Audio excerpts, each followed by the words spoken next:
the poverty in the midst of pandemic, we must do more toward mobilizing, organizing, registering, and educating people for the movement who vote.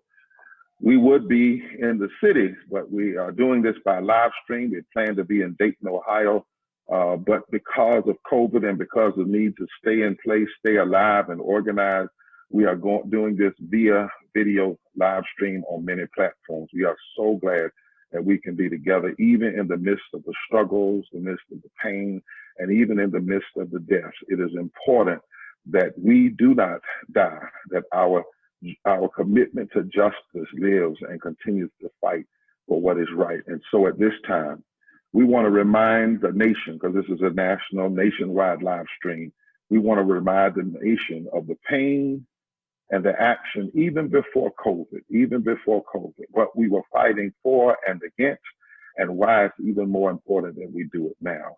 Would you all and the audience be reminded with this video?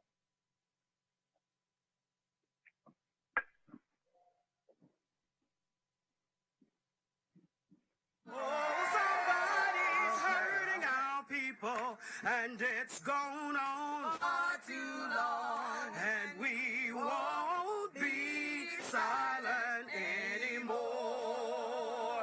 I'm here today to share my daughter Venus's story. Venus discovered a small lump in her breast, and she wasn't insured. Venus had to be approved for every prescription and every piece of medical equipment that she needed.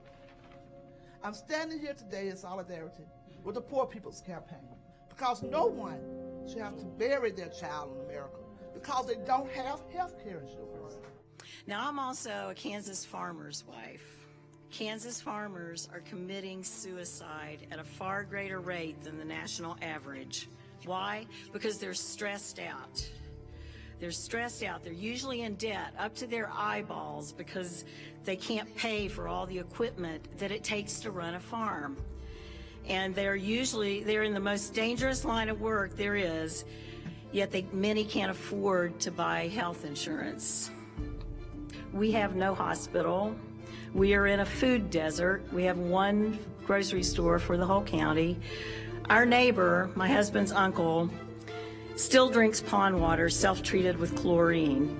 He had to have a kidney removed at age 64. And the year before that, his wife died of some unknown cancer. Our democracy is in trouble. Our democracy is in trouble. And we come to demand. Second warning. Because it's crucial that we make ourselves heard. We are the Poor People's Campaign, a national call for moral revival. And we are here. We are poor. We are clergy. And we're here to say to our nation's capital and to the highest court of this land that everybody has a right to live. Everybody has a right to learn. Everybody has a right to love. Everybody has a right to living wages. Everybody has a right to vote. Everybody has a right to thrive in this society. Everybody say, oh! I believe that we will win. I believe that we will win. Freedom fighter, and he taught us how to fight. The poor and their clergy. We read Article 6 of the Kentucky State Constitution that says we have a right to free assembly. We are demanding that we stop the war on our poor. There are 140 million poor and low-wealth people in this country, almost half of this nation. And any nation that ignores half of its people is in a moral and economic crisis. So we will do more. There will be a movement that will break through the con and bring people together to save the heart and the soul of this democracy and this world.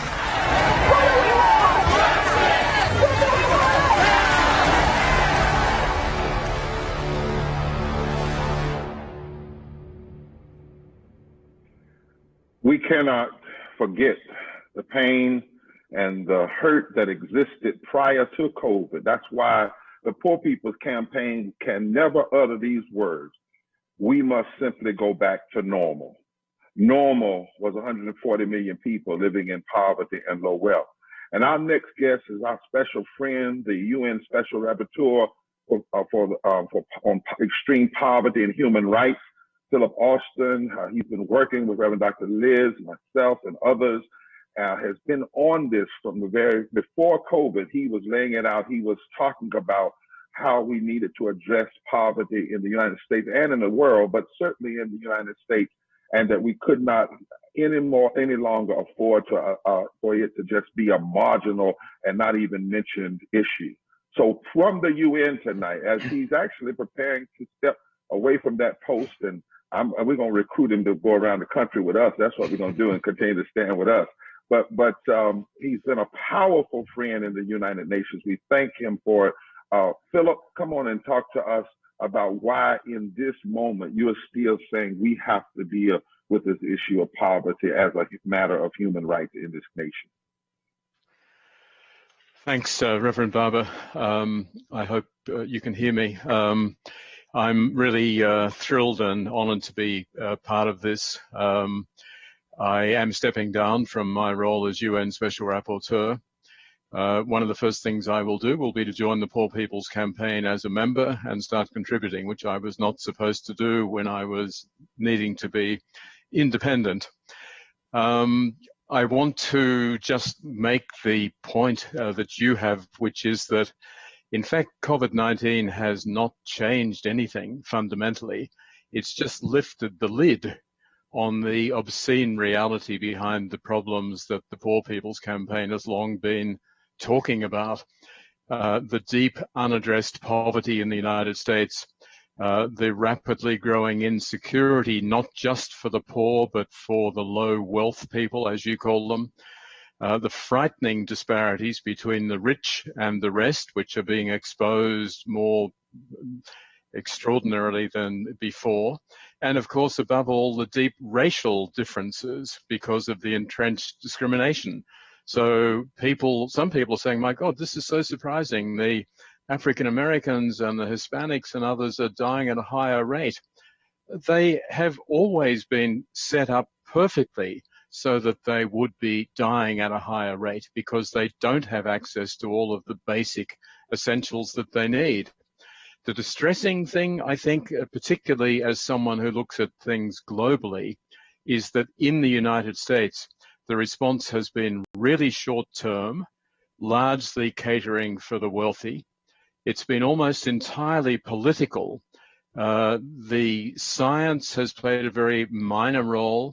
The idea of reaching across the other side and trying to do something in a bipartisan way is a joke. It's not happening. The worst problems are being papered over, so all of the solutions are really short-term. How do we get through the next week or the next month? But no effort to look at what are going to be immense problems in 6 months from now and probably in a year and much longer. And of course, a total neglect of climate change.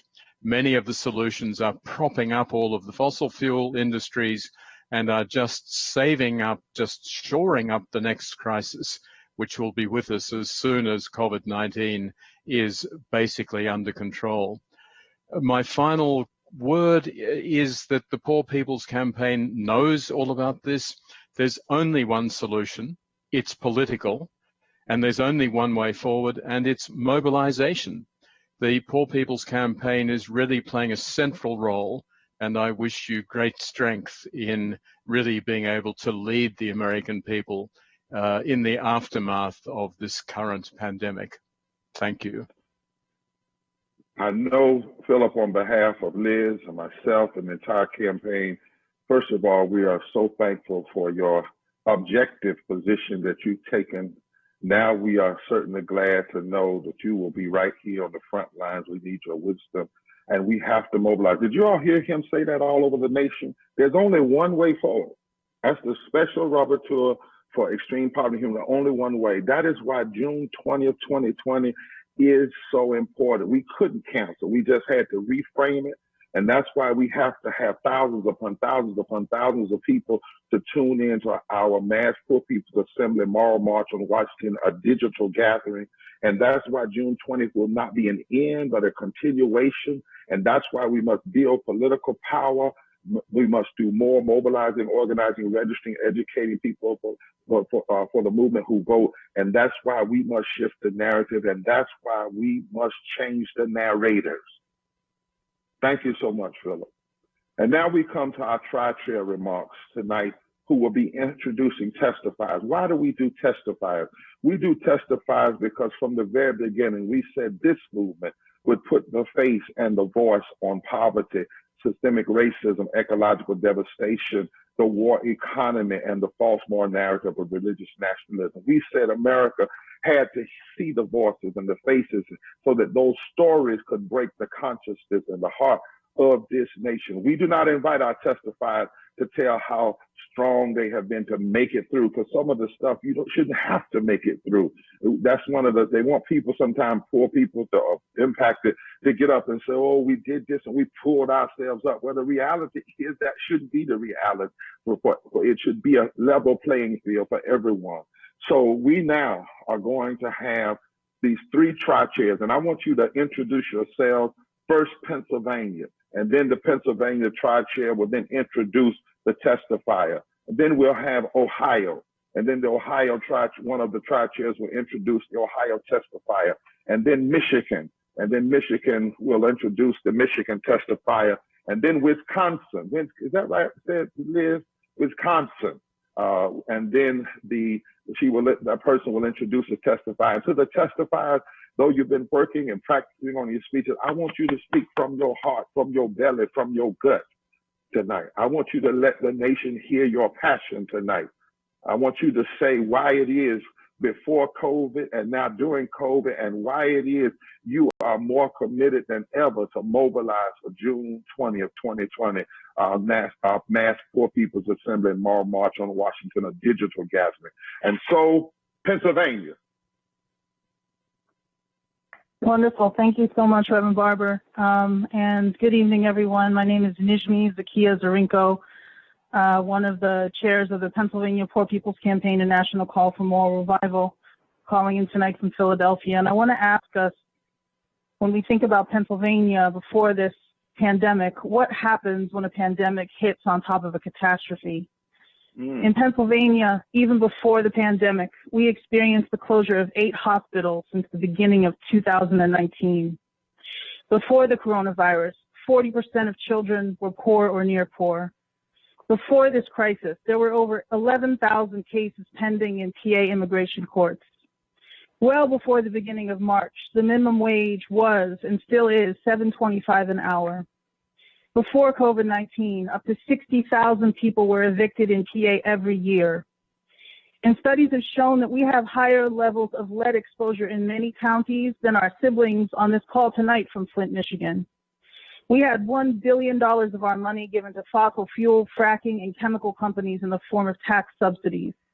This is why the PA Poor People's Campaign, a national call for moral revival, has been able to build with organizations present in more than 50 of Pennsylvania's 67 counties. Now I'd like to introduce Chandra Delaney, a 15-year advocate for the human and civil rights of prisoners from Pittsburgh, PA.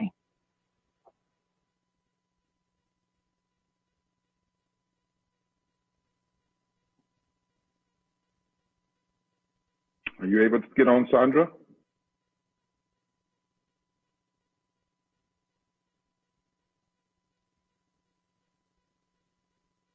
All right. We're having just a bit of technical difficulty. Chandra is muted. She's muted. Chandra, you're muted. Sandra, you're muted. Where's Sandra? I'm looking for her on the... Okay. I apologize. I thought they were... No, you're fine. We got you now. All right. I am the director of the Human Rights Coalition Fed Up, an organization of incarcerated and formerly incarcerated people, family members, and activists. When my son was incarcerated at 18, I was forced to become a warrior for the incarcerated. Because he was a jailhouse lawyer, whistleblower, and activist behind the walls, he was in solitary for 11 years and held in prison for 15 years beyond his minimum. My God. I began sharing his story and the stories of others to change the narrative and bring the humanity of prisoners to the world. I wrote about the medical crisis in our prisons, not knowing a global pandemic was coming. Long before coronavirus hit, medical care in prisons was substandard. Conditions inside and the land many prisons are on is toxic. Many facilities are old, dilapidated, and unsanitary. In Pennsylvania, where I'm from, I hear about the black mold, brown water, and food unfit for consumption. This combination of conditions and prisoners' increased susceptibility to chronic illnesses brings us beyond crisis to extreme emergency. There is no social distancing in prisons, especially when you are double-celled or dormitory style. I now receive frantic calls and messages from people deeply concerned for the lives of their family members. People with underlying conditions are being forced to cell with others who are sick. I've seen cell phone videos of the conditions and the sick people. One prisoner should have had his day in court with the Innocence Project after being unjustly incarcerated for 30 years, but instead, he became one of the first to die in Pennsylvania. Our commutation has been put on hold instead of fast-tracked. Release processes are being dragged out instead of treated with urgency. We are demanding governors all around the country use their reprieve powers to release vulnerable people and people who meet certain criteria. This is a matter of life and death. Prisoners are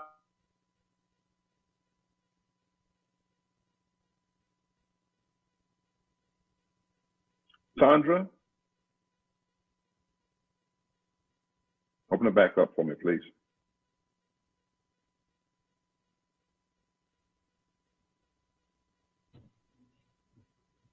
Operator, would you do that for me?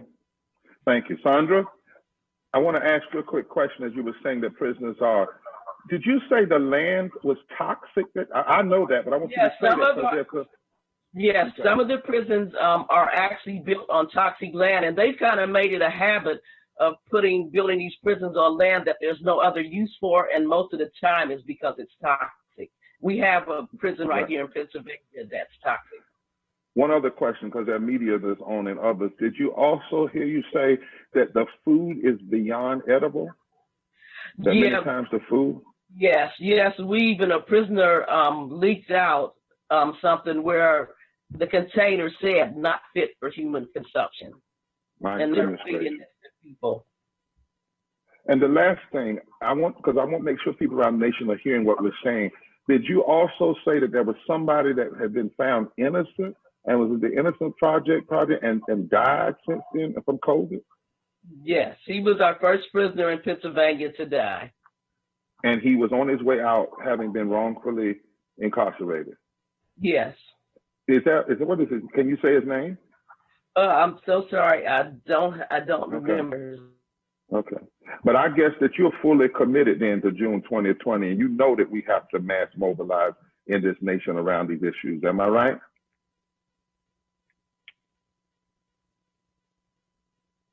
Did she go? All right. All right. Now don't mute me while I'm interviewing. All right. Thank you so much, Sandra. But audience, you need to hear what we're saying. This is not play stuff. This is serious, serious stuff that's happening. And why it's so wrong for us to hear the answers to COVID-19 being talked about really from a perspective of wealth, rather than from the perspective of the pain that already existed even prior to. Ohio, our tri-chair.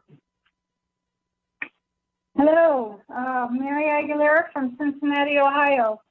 Honored to be here with all of you this evening. I'm here to introduce Linda Nicholson and tell you about what's going on in Ohio. Long before COVID-19, Ohio was in crisis. Ohio leads the nation with Kentucky in the addiction epidemic. Since 2007, drug overdose has been the leading cause of accidental death. There is a shortage of 256,875 affordable rental homes for extremely low-income households. 30% of renters are extremely low income. 14 hospitals have closed in some of the communities that are the most impoverished and susceptible to the COVID-19. This includes one in West Dayton that was recently torn down. Ohio spends less per capita on public health than nearly every other state. Recently, Jobs Ohio committed $30 million to build an ethane cracker plant to make single-use plastics on the dirtiest river in the nation and from which 5 million people get their drinking water. Ohio taxpayers just contributed $21.2 billion to the Pentagon and military in 2019, which is almost a third of its budget.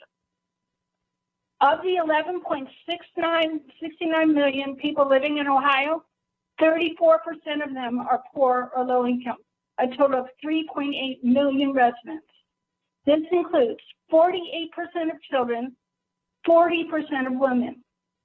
There are 860,000 Black, 256,000 Latinx, and 2.9 million white people who are poor. Linda Nicholson is a resident of Dayton, Ohio. She has lived a real story of what almost half the children in Ohio face, and now as an adult, what 40% of women face. Without a living wage and other basic human rights, such as health care, and a large percent of Ohioans will continue to struggle and be highly susceptible to the next virus that comes our way. I give you Linda Nicholson.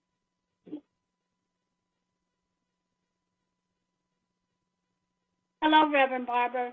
Thank you for this opportunity. My name is Linda Lou Nicholson. Much has changed in all of our lives since COVID-19 began its rampage through our country. One thing that hasn't changed, though, is the disrespect that I face as a poor person. I'm 64 years old, and for the first time in my life, I earn more than $15 an hour. And that's only because of the additional $2 an hour I earn now as hero pay in my essential job as the pharmacy technician. Since I declared bankruptcy in 2019 in order to save my house from foreclosure, I've had to make monthly payments of $1,440 a month. That's $1,440 a month for my combined mortgage and bankruptcy payments. After paying that bill, I barely make ends meet. My utilities are as low as I can get them, and I have no health insurance. I didn't sign up for Medicare Part B because of the cost. You've looked at a certain way when you're poor. I've seen this since I was a child, raised in Dayton's premier public housing, DeSoto Bath. All my life, I've been told that people like me do not deserve basic dignity and rights. Even other African Americans look down on poor Black people. There's a stigma that comes with being poor, a disrespect that spills into your family life. My only child, a son who's 35 years old now, doesn't speak to me. I think it's because he wants to be part of American culture that likes to own things, be rich, have the best car. I don't fit in with that life. I can be exposed to the virus when I ride the bus to work and when I'm on the job. I do all I can to protect myself, but I don't know what I would do if I get sick with the coronavirus because I don't have health care. I really love my job, and I'm glad to have it. But this country needs to treat its workers better, especially its older workers. This is why I'm part of the Poor People's Campaign, a national call for more revival. I want to be part of a movement that's fighting to create a just society for all, and that's the mission of the poor people, and that is the mission of the poor people. And that is why I'm testifying tonight at this digital mass meeting. This along with other impacted people from 3 other states. Reverend Barber, co-chairman of the national campaign, said it's fuses and wounds of inequality in America that were open and given entry to this pandemic. We need a real rescue package that helps everyone, especially the 140 million poor and low wealth. Congress passed bills that totaling $3 trillion, much of it going to big corporations, but workers barely get a crumb. As Reverend Barber says, we need health insurance for the uninsured and paid sick leave for all. Those are some of the reasons why Congress must pass a bill that helps people such as myself. All my life I've been told that people like me do not deserve basic dignity and rights. But in Ohio, 34% of us are poor or low income. That's a total of 3.8 million residents, including 33% of white people, 29 million, and 61% of black people. Even though I feel depressed at times, I'm going to keep pushing and keep fighting with the Poor People's Campaign until minimum wage reaches $15 an hour. We can't survive on low-paying jobs. Workers in this country should earn a living wage. Reverend Dr. Liz Theoharis, I'm sorry for mispronouncing that name, co-chair of the National Poor People's Campaign, it's becoming clear in this pandemic that most essential workers in this country are done by those of us who earn the least. The number of poor people is increasing in an economy that relies on non-unionized, low-wage work and part-time work, she says. We are truly all relying on each other now, and we all deserve a living wage. Thank you. Thank you so much. And I'm sorry, I had myself on mute. I was trying to talk to you, couldn't have it on mute, and there was a little something going on with the live stream. I guess they didn't sneak and put me on mute on purpose. But Linda, I want you to say something again that the world needs to hear, because I don't want folks to miss it. You said that this is your first time making over $15 an hour. That's true. Now, you mentioned your age. I didn't mention it, so I don't get it, but you don't mind. I want you to say that again. Would you say it? I'm 64. I'll be 65 May the 10th. Yeah. And then you said, if I'm not mistaken, you said that that's only because of the hero pay. So it took COVID-19 for you to even get to 15. But then when you get to 15, because of the way this nation is structured, you still don't have health care. Still don't have health care. Because health care is tied to a job and is not tied as a human right. I want folk around the nation to hear that and understand why we are not playing. That why this movement has a certain level of righteous militancy. What these stories that you are hearing should not exist in the wealthiest nation in the world. Thank you, Linda.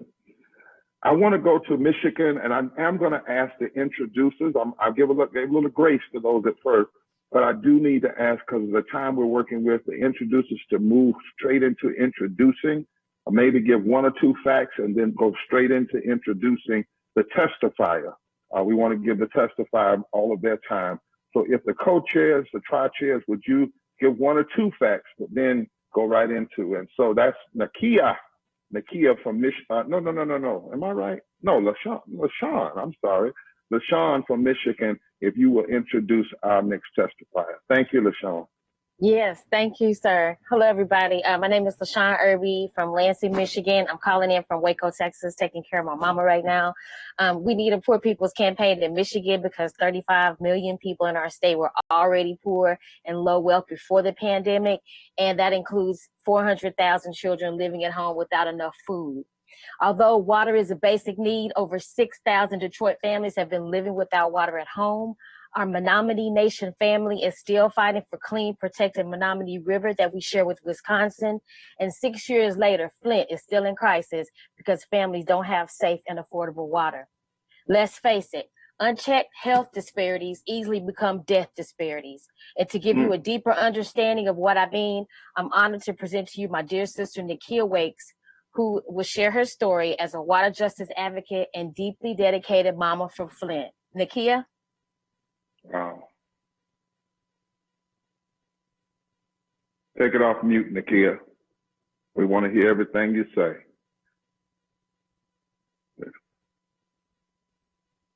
Testing, can you? Okay, Nakia? Can you hear me now? Now we can. Now we can. All right. Speak your truth, sister. Hi, my name is Nakia Wakes. I live in Flint, Michigan. I am age 44 with 2 children. My life before the COVID-19 has been very stressful. It has been over 6 years, and we are still fighting for clean water here in Flint, Michigan. The lead exposure impacted my family tremendously. I lost 2 sets of twins due to drinking the contaminated water, and my daughter also miscarried. Our immune systems have been compromised already. Now we have to worry about the COVID-19. Not only am I fighting for clean water, but I'm also fighting for my son's education. My son is struggling in school. Due to the lead exposure, he's had a lot of problems in school. He's a special education student, and these schools are getting the special education money, but not providing the special education care these children need. I have been homeschooling my son for 3 years now, and ever since the Flint water crisis, because they are doing more online for special education students than they are in the Flint school systems. I am currently the executive assistant of MAVE Institute, and we help returning citizens and at-risk youth getting back into their communities. I'm working from home due to the COVID-19. There has been a lot of deaths that I know of, people that I know that have died from the virus, and all I can do is pray and keep moving on for my family. I have no personal transportation, so I rely on friends to take me to the stores for grocery and for massive amount of bottled water that are needed for me, because here in Flint, we need to use bottled water for everything, washing off our vegetables, everything. We cannot drink our tap water. But now that I'm going out to the stores, the shelves are often empty of the supplies that we desperately need here in Flint. I became involved with the Poor People's Campaign, a national call for moral revival, because I thought like if everyone is fighting for some type of same systemic racism, and if we all come together, then maybe something would get done. Thank you. Thank you for telling your truth and sharing with us that very personal piece about those 2 twins. I want to ask you really just straight up, what do you think should happen to the people from a legal standpoint who knew that they were poisoning the people of Flint? I mean, right from your heart, from your gut, when you think about the children and everybody else. Your words, not mine. What do you think? I think everybody involved should be incarcerated. From the governor and everybody who knew about it. Everyone should be held accountable for their actions. I asked you that because a lady yesterday who we were talking with, who was a nurse's assistant and being forced to go in and treat people without PPEs, and talked about all the people that had died who were nurses' assistants. She said it clearly. What is happening in this country, the way it's treating poor people before COVID and afterwards, is nothing but a form of mass murder, and we cannot accept it any longer. I agree. Wisconsin, Brother Moses, Hernandez McGavin, would you introduce a testifier from Wisconsin to speak so that Natalie can speak her truth? Hi, my name is Moses, and I'm with the Wisconsin Poor People's Campaign. We need a campaign here because just this past month, Wisconsin witnessed one of the most blatant examples of voter suppression, where despite our state pleading for a delay due to concern for our safety and well-being, the election went on with shortages of poll workers causing the closure of polling sites around the state, including places like Milwaukee, where the usual number of around 180 polling sites shrunk to only 5. But before this election, our state and the nearly 2 million residents who are poor and low income have suffered. With 57 Chapter 12 farm bankruptcies, Wisconsin leads the nation in family farm bankruptcies. As of 2018, nearly 313,000 people in Wisconsin remain uninsured. Today, I am honored to introduce one of our lead organizers, Natalia Fajardo. Natalia, just before you come on, how many bankruptcies and farms did you just say? 57 Chapter 12 farm bankruptcies in 2019. 8 more than the previous year. God. Yeah. I'll testify. Natalia? We are ready. We are ready for liberation. I'm Natalia Fajardo, and 4 weeks ago, I was okay. Like, I'm young, have no kids, and I'm healthy. So is my partner, Gabriel. We have crappy health insurance. Wisconsin's ex-governor refused to expand state health coverage under Obamacare. But we can still see a doctor in our native Colombia when we visit our family. We don't own a home, as the city of Milwaukee stood twice on the way of my family getting our own place, so we rent. We don't have a lot, but we have enough. Or so we thought.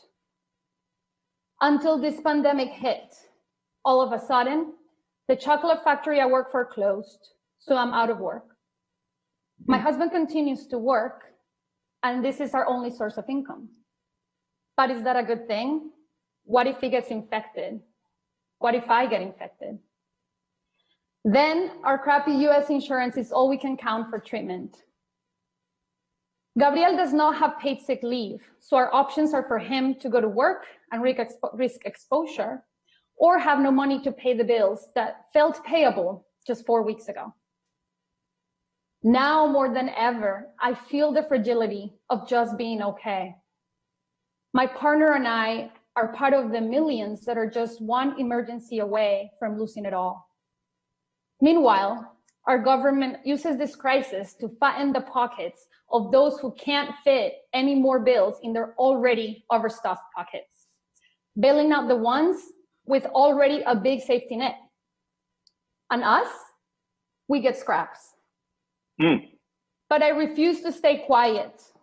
I'm a volunteer organizer with the Poor People's Campaign in Wisconsin because I know there is enough food, enough clean and safe water, and definitely enough money for every human being, not just in this country, but in our planet, to live with dignity.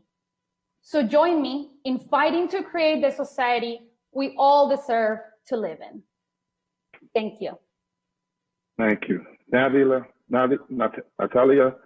you said 2 things I want to ask you. Did you just say, because somebody might say she's not telling the truth. I want you to repeat it again. That you can't get health care in America, but when you go back to your native home, you can get health care in Colombia. That's right. We have no good coverage in this country.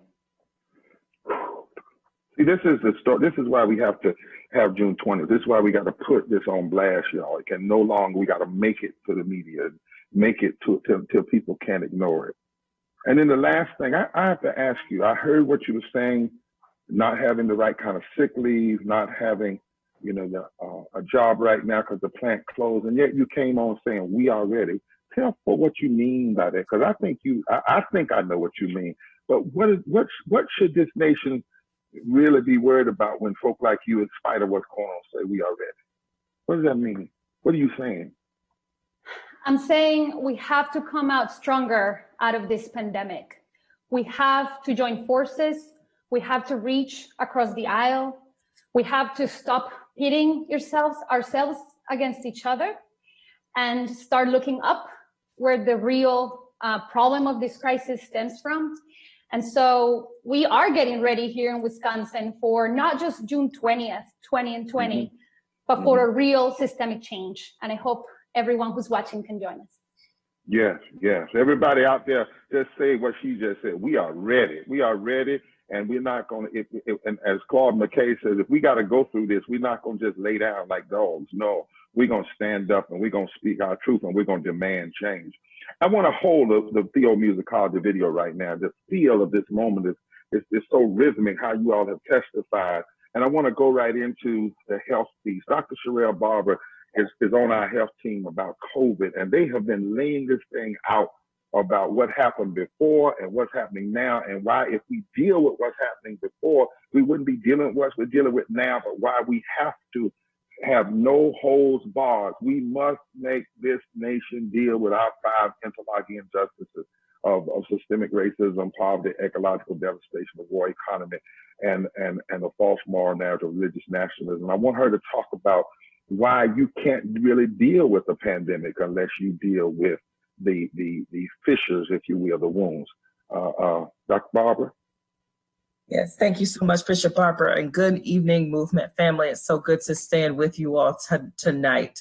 So we are 7 weeks into this pandemic, and by all standards of best public health practice and principles of equity and justice, the U.S. response to COVID-19 has been appalling, leading to the country's current status as the global epicenter of the pandemic. On April 28th, we surpassed 1 million cases and over 50,000 deaths. And these numbers continue to rise. Across the country, healthcare systems are being overwhelmed, frontline healthcare workers are dying, and we continue to lack access to widespread testing and treatment, sufficient protections for low-wage essential workers, and adequate economic relief for the most marginalized segments of our population. And we know that while COVID-19 is indiscriminate in its transmission, poor communities and communities of color are being disproportionately impacted by the disease. The data is heartbreaking, but reveal what we've always known. Racism is deadly. Poverty is deadly. Ecological devastation is deadly. And until this country deals with the deeply embedded inequities resulting from decades of policy violence, this pandemic will continue to exploit the deep fissures of our society. People living in the most impoverished counties in this country are nearly 2 times as likely to die from COVID-19 than those living in the wealthiest counties, regardless of race. Low-wage workers deemed essential during this pandemic are the lifeline holding this economy together, but are the most exposed and least protected. Many more workers are losing their jobs, and an estimated 13.5 million people will lose health insurance by June because of this job loss. We know, and we saw emerging data that shows that Blacks across the country are dying at disproportionate rates, making up 13% of the population, but 27% of confirmed deaths. And in the nation's capital, 44% of the population and 79% of confirmed deaths. And this virus is wreaking havoc, as you've heard from some of our testifiers, in homeless shelters, prisons, detention centers, and among the elderly and long-term care facilities. In my hometown of Goldsboro, North Carolina, over 60% of the inmates at the Noose Correctional Facility tested positive for COVID-19 and are now anxiously awaiting the possibility of death. But it does not have to be this way. Science and proven public health strategies tell us what to do. Widespread access to free testing, free treatment, and safe and humane isolation facilities must be made universal for everybody. And these public health strategies are only effective if the federal government guarantees adequate income protections, economic relief, and ensures safe, humane working conditions for all workers. Safety also demands rapid reduction in the numbers of people held in jails, prisons, and in detention centers so that incarceration does not become a death sentence. Protections for immigrant populations, and documented and undocumented, are vital. None of us is safe, and I'll repeat that. None of us is safe unless all of us are safe. By failing to act using coordinated, data-driven approaches that center equity and justice, this government is literally playing Russian roulette with the lives of its citizens. Now, over the last month, this committee has been so honored to stand alongside this campaign to demand an equitable, just, and moral response to this pandemic. But this fight is far from over, and in the coming weeks, we will continue to stand with all of you to bear witness to the avoidable deaths and to demand a radical transformation of this nation. Justice demands it, and our lives depend on it. As my Brazilian colleagues and comrades would say, "Eu sou porque nós somos." I am because we are.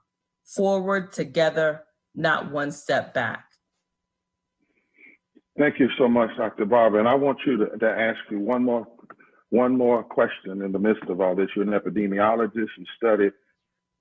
Are you saying to us, and are the experts saying to us, that most of these deaths and infection, in particular of the deaths, are a matter of bad choices, not things that inevitably had to happen?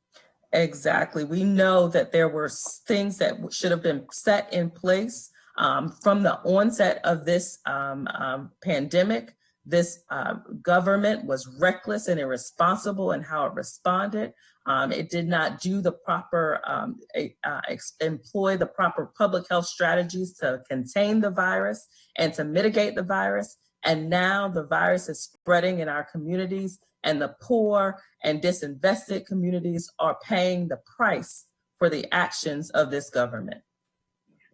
I wanted you to say that because I wanted people to hear out there, especially go to www.poorpeoplescampaign.org and sign up, or June 20, I think the Clinton will give it to us later, where you can go to sign up. But you know, they say that if there's an automatic response. If somebody grabs you around your neck and chokes you, you might be okay for a minute, but when you start dying, your body automatically starts fighting. You can't even help it. You just start fighting back because you fight for life. Well, it's time to fight for life. It is time. It's past time. There were already 700 people dying a day because of choices prior to this. And now in the midst of this, it's past. It's time. And that is why even before this virus, we had demands, Liz. And you're getting ready to hear now our demands video across the nation. Much of it is narrated by Reverend Dr. Liz Theoharis, but we want you to hear it afresh so you know what this campaign is not just asking, it's not just wishing, it's not just praying for, but it's high time to demand it because these are matters. These inequities are deadly. They are deadly. And we have to fight and believe in life. Show our demands video. Everybody has a right to live. The Poor People's Campaign, a national call for moral revival, has come up with a series of demands. I know that you are here for the same reasons we all are here, to put our elected official on notice. We demand an immediate restoration of the Voting Rights Act. We demand an end to racist gerrymandering. We demand a reversal of state laws that prevent municipalities from raising minimum wage. We demand a just immigration system. We demand a timely citizenship process that guarantees everyone the right to vote. We demand an end to military aggression and warmongering. We demand a stop to privatization of military budget and any increase in military spending. We demand a ban on assault rifles and a ban on the easy access of firearms. We demand an end to federal programs that send military equipment into local and state communities. We demand that the call to build a wall at the U.S.-Mexico border be ceased. We demand a ban on fracking, mountaintop removal, coal mining, coal ash ponds, and offshore drilling. We demand a ban on all new pipelines. refineries, and coal, oil, and gas export terminals. We demand an immediate implementation of federal and state living wage laws. We demand the right for all workers to form and join unions. We demand equal pay for equal work. We demand a guaranteed annual income. We demand fully funded anti-poverty programs that protects the welfare of us all. We demand decent housing. We demand free tuition. We demand equity in education. We demand an end to the resegregation of schools. We demand equitable funding for historically black colleges and universities. We demand relief from crushing household, student, and consumer debt. We demand the repeal of the 2017 federal tax law. And we demand that the wealthy and corporations pay their fair share. We believe that we can win. We believe that everybody has a right to live. I want you to know that when hands that once picked cotton join hands of Latinos, join hands of progressive whites, join faith hands and labor hands and Asian hands and Native American hands and poor hands and wealthy hands with a conscience and gay hands and straight hands and trans hands and Christian hands and Jewish hands and Muslim hands and Hindu hands and Buddhist hands. When we all get together, we are an instrument of redemption.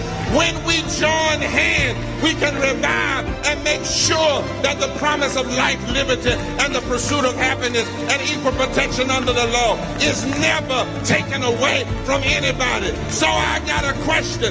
Are the rejected ready to revive and declare that this land is your land, this land is my land, this land is our land, and together from the State House to the White House, the rejected are going to demand that this nation never give up on being one nation under God, indivisible, with liberty and justice for all.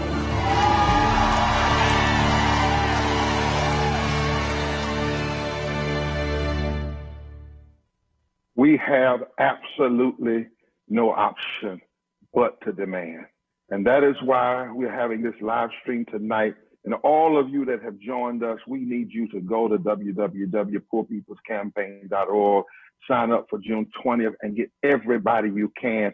June 20th is a generationally transformative digital gathering. It is not an end, but it is a major, major, major continuation of building power in this country. And one of the key voices who has helped us in so many ways, spent 20 years among the homeless, doing homeless organizing, is Reverend Dr. Liz Theoharis. She's a sister beloved. She walks with us. She breathes this stuff. She lives it.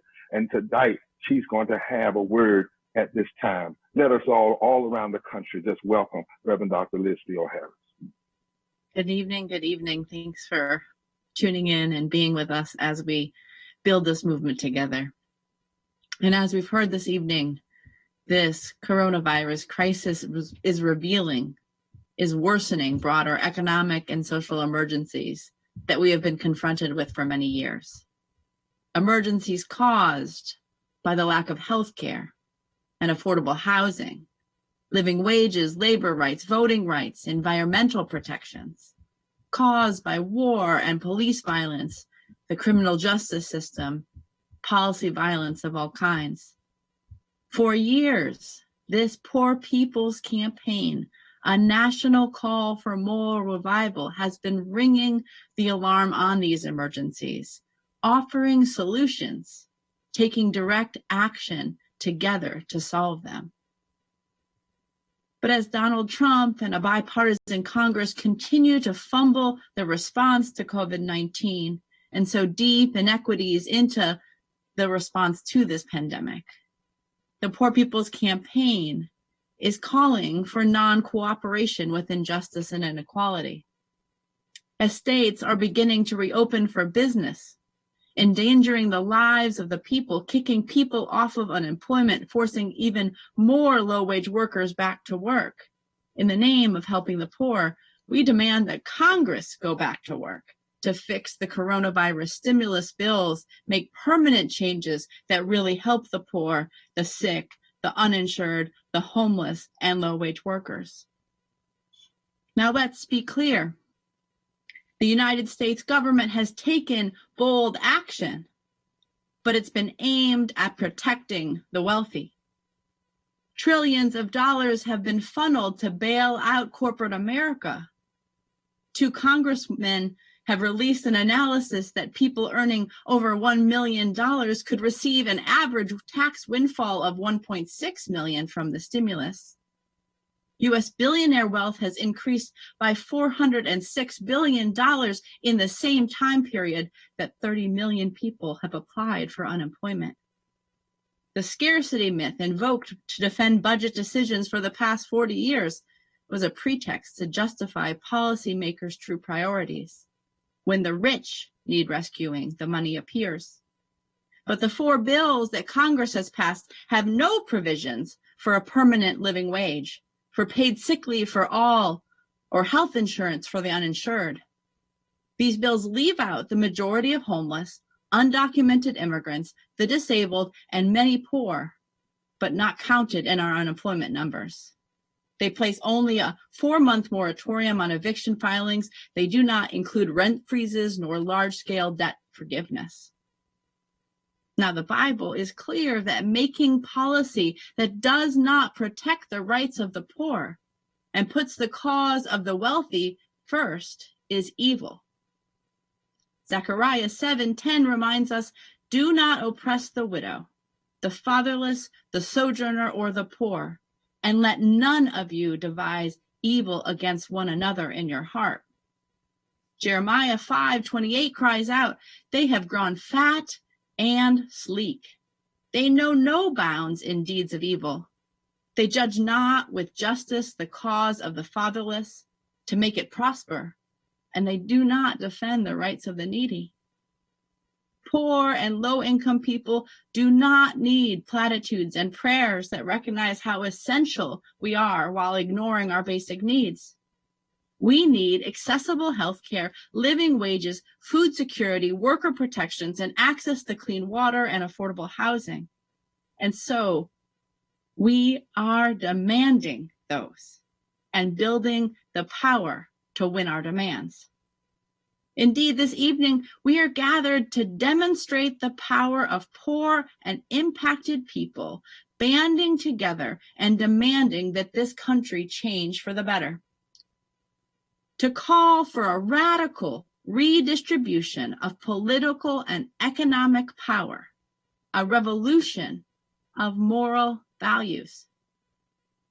We are gathered to rise together at the Mass Poor People's Assembly and Moral March on Washington, June 20th, 2020.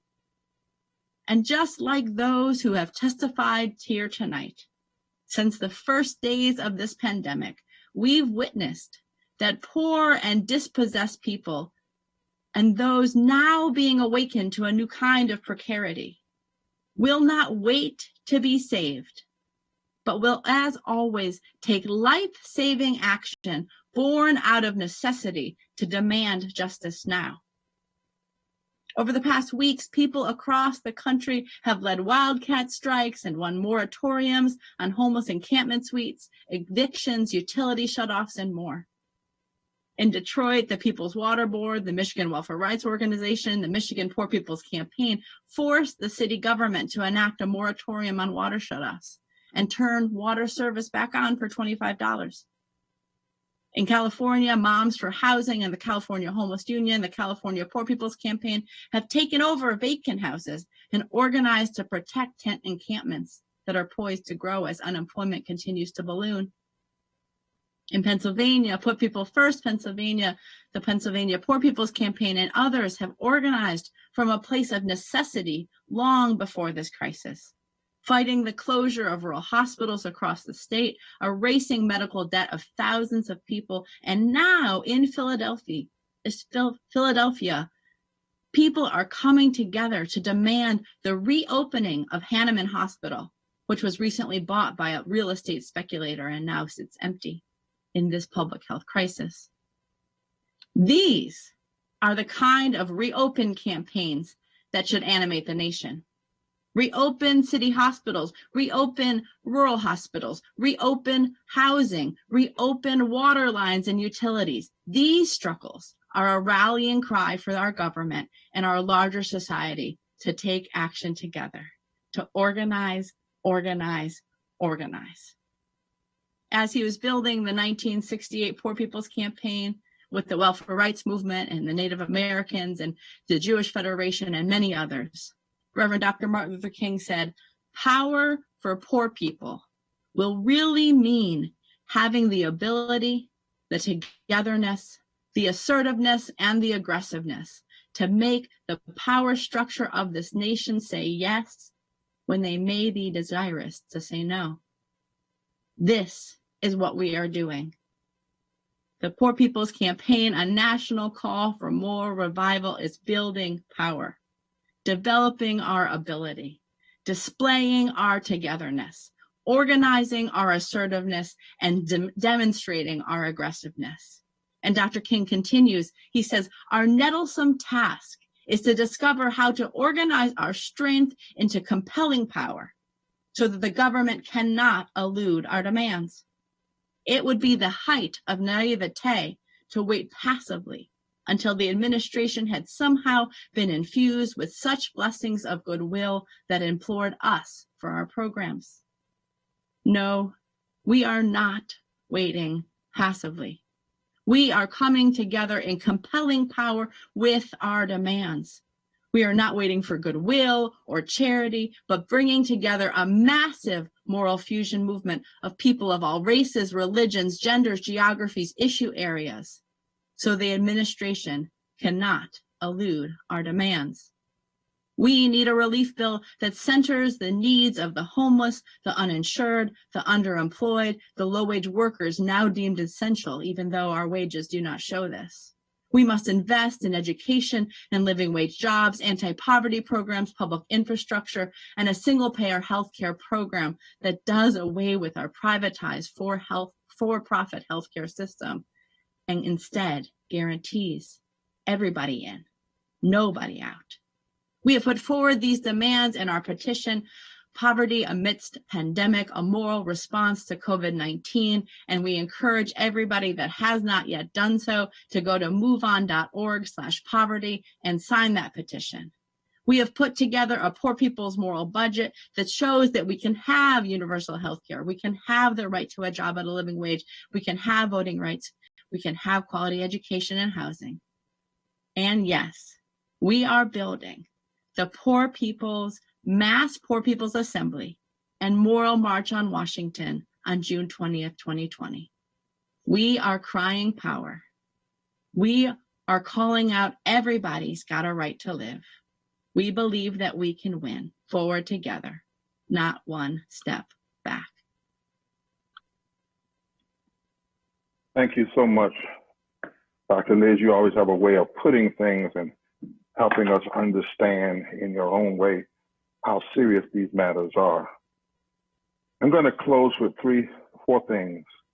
And we're going to close with the prayer, and then we're going to put up somebody's hurting my brother, my sister, and it's gone on far too long as we end this call tonight. But before then, I want everybody who's on this live stream, whatever platform, to take a moment and call the names of people who you know have died needlessly. I know it may be tough and hard, it may be tearful, but as one of my friends teaches me, the African proverbs say, as long as we call their names, they are always with us. I have a classmate who may be watching tonight, and she told me she's had 7 people in her family. 7. A church family that's had 5 to die, 4 who are struggling through the virus, and 1 that needs testing and can't get it and has the symptoms. I want us to call their names.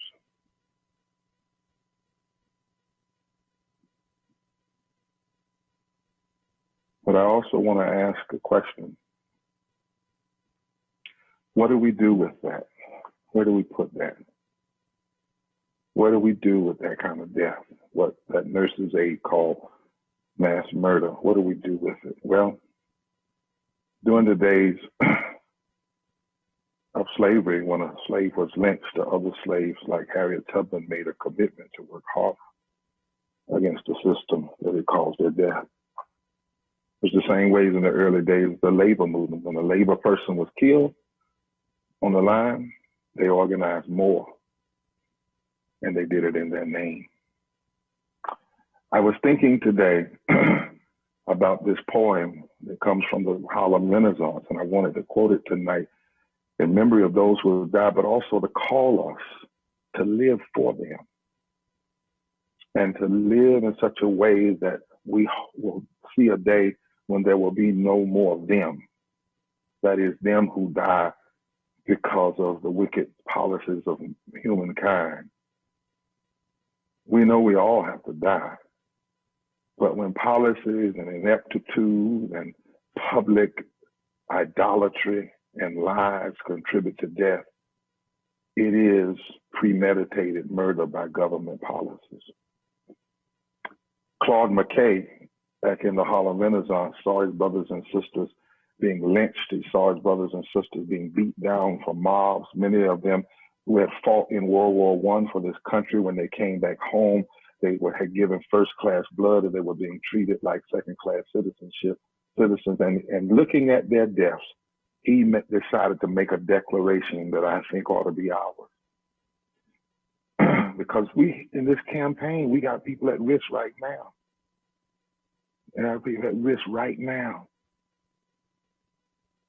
And he said, if we must die, let it not be like hogs, hunted and pinned in an inglorious spot, while round us bark the mad and hungry dogs, making their mock at our cursed lot.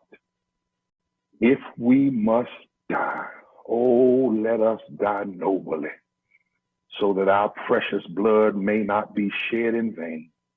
And then even the monsters we defy shall be constrained to honor us, though dead. O kinsmen, we must meet the common foe. Though far outnumbered, let us show us brave. And for their 1,000 death blows deal one death blow. What though before us lies the open grave? Like men, and let me update this poem, like women, like our LGBTQ brothers and sisters, we will face the murderous, cowardly pack, pressed to the wall, dying, but fighting back. All of us need to ask this question: what if we only had 48 hours left? That could happen in COVID.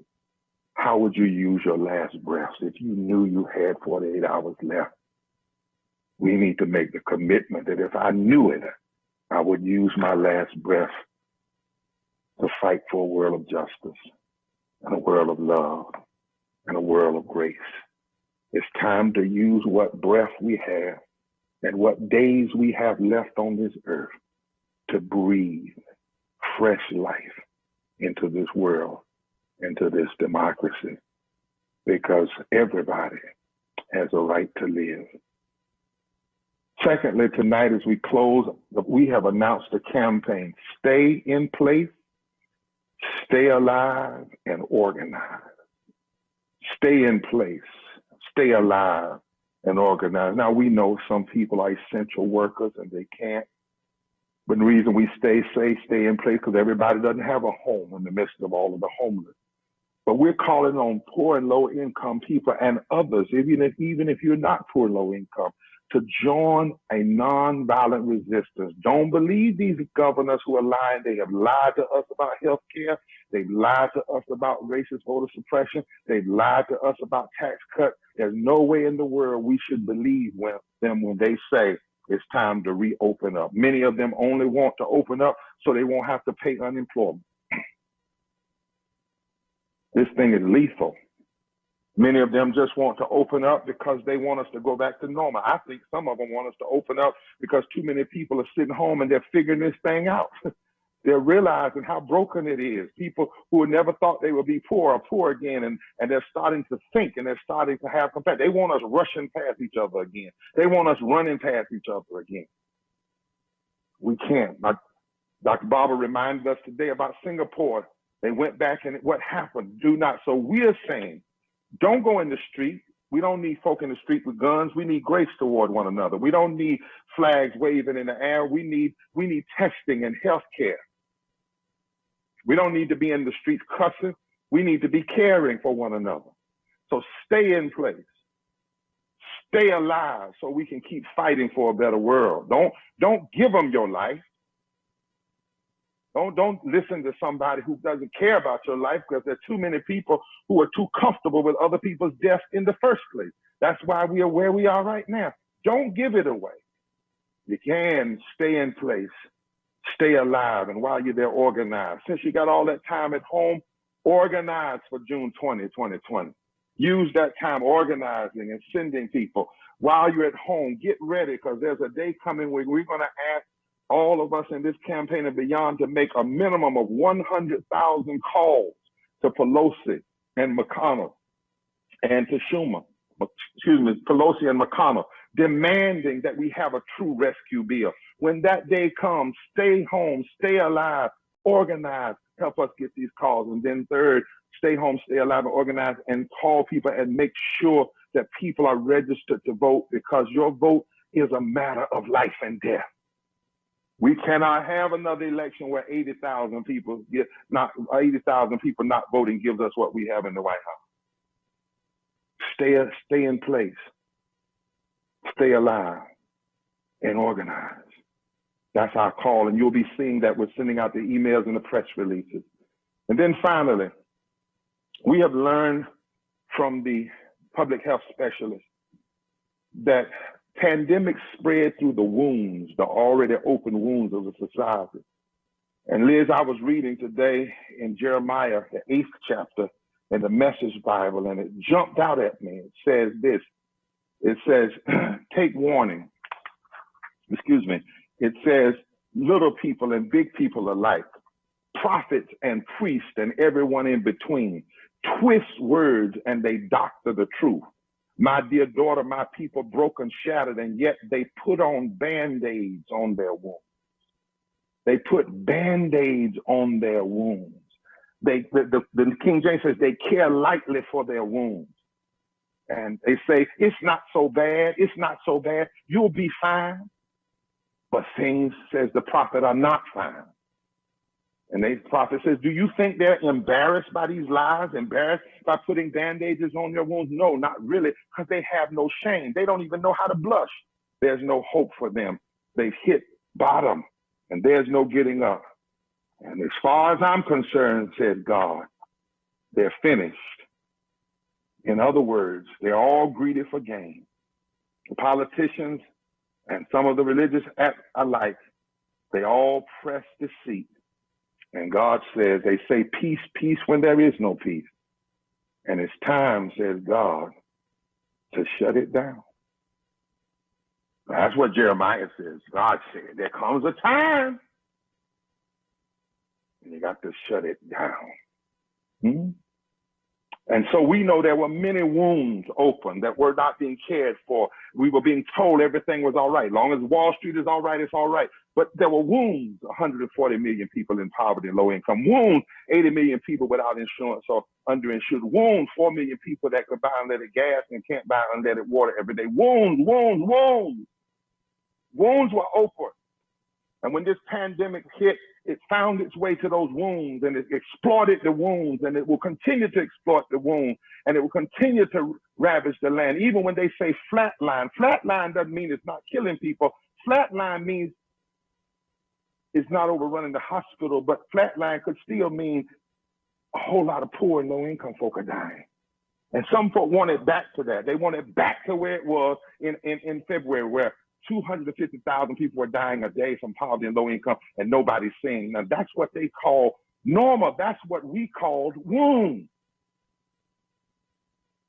You can't deal with this pandemic. Nobody's safe if we don't deal with the wounds. I was told by somebody the other day, well, let's just get some things done and we'll work on the inequities down the road. 2 years from now, we'll do another study. No, you have to deal with the wounds, the inequities right now. And so the prophet tells us several things, and I close. We must demand that the wounds be closed, because there's no way to heal the nation unless these wounds of racial and inequalities and economic inequalities and ecological inequalities. No way to heal the wounds while we're still putting more in the war economy and into the business of killing rather than the business of healing. There's no way. So we must demand that the wounds be closed. And then we must warn the nation what will happen if the wounds aren't closed. Singapore, Japan, other places, down through the years, we have an obligation to warn this nation like Jeremiah warned the nation of old. This is, if you don't listen to these testifiers we've heard tonight from Michigan and Wisconsin and Ohio and Pennsylvania and all over this country, this nation will never be on solid ground. It will always have pus running out of itself until we close these wounds. And then there's one more thing we have to be. We have to be wounded healers. And I don't know why it's like that, y'all. I don't know why it's so in the universe that the slaves have to save the nation from the system of slavery. But it's been like that. I don't quite understand why the women who couldn't vote had to save the nation from voter oppression.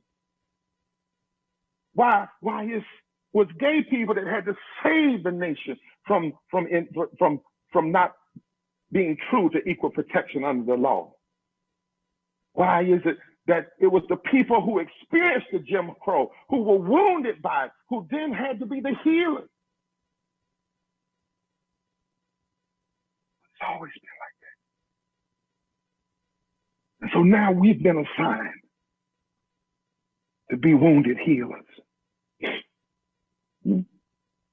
Those of us that know what it's like to be wounded, that knows what it's like when your wounds turn septic, that know what it's like when you can't feed your children, to know what it's like to have chronic diseases and don't have health care. We must rise up together, for we have been called and given an assignment to be wounded healers. We must refuse to accept any more Band-Aids, any more of them.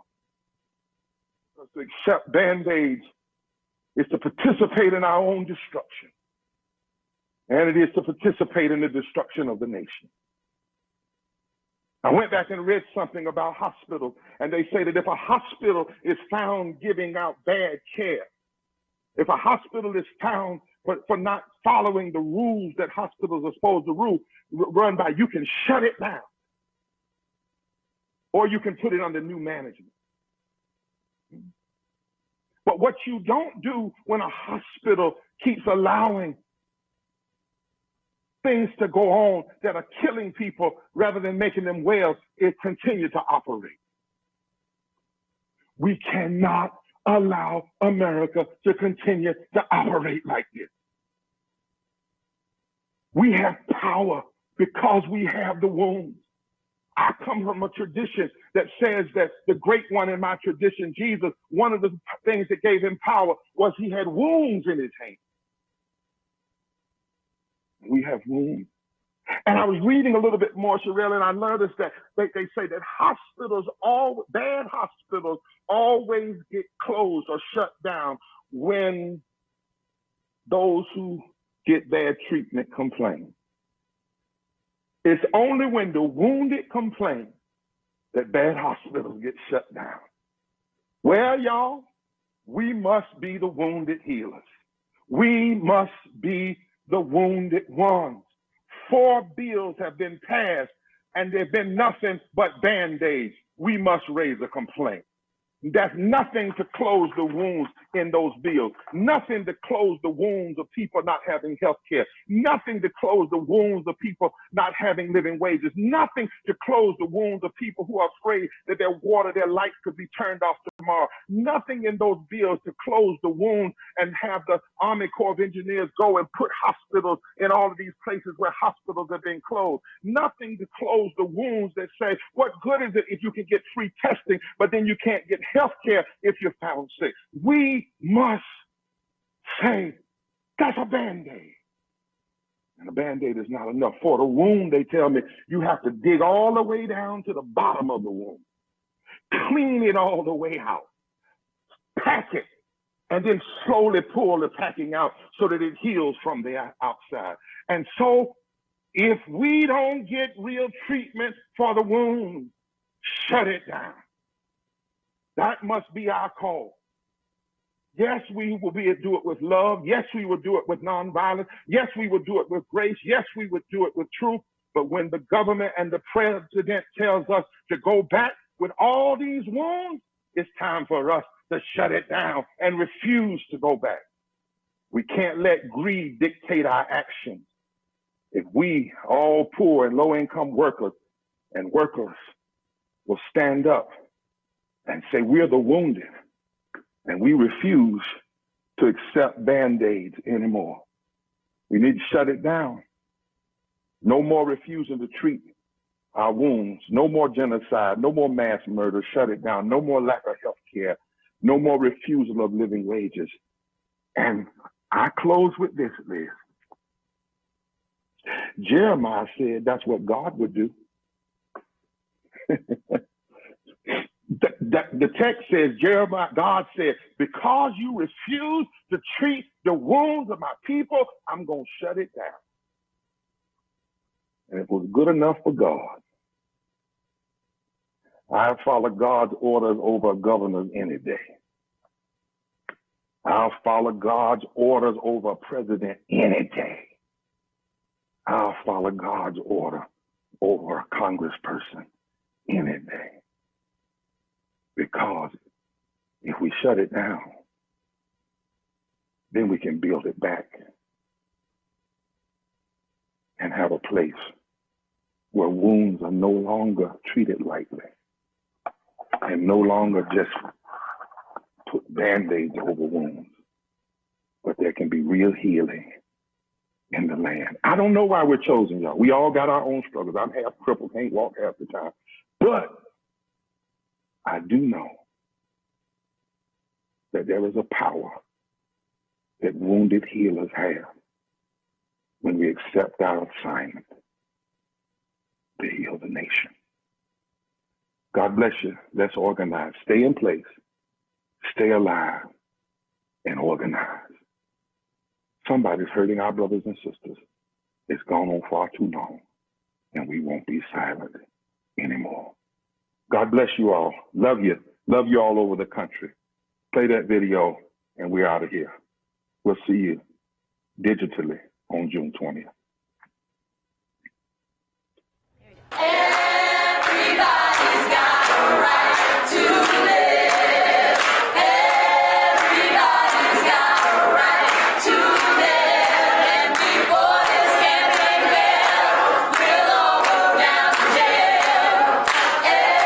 Everybody's got a right to live.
continue the journey of this day, let us unite our hearts together in prayer.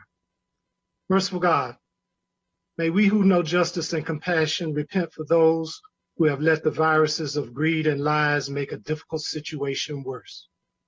May those who have gone along with the lies just to please narcissism break free and tell the truth. May we who are merely inconvenienced remember those whose lives are truly at stake. May we who have no risk factors remember those most vulnerable. May we who have the luxury of working from our homes remember those who must choose between preserving their health or making their rent. May we who have the flexibility to care for our children when their schools close remember those who have no options. May we who have to cancel our trips remember those who have no safe place to go.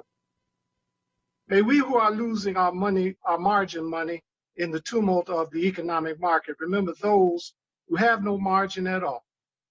And may we who settled in for a quarantine at home remember those who have no home. As fear grips our country, let us choose love. During this time when we cannot physically wrap our arms around each other, let us yet find ways to be the loving embrace of God to our neighbors. In your mercy, Lord, hear our prayer. Amen.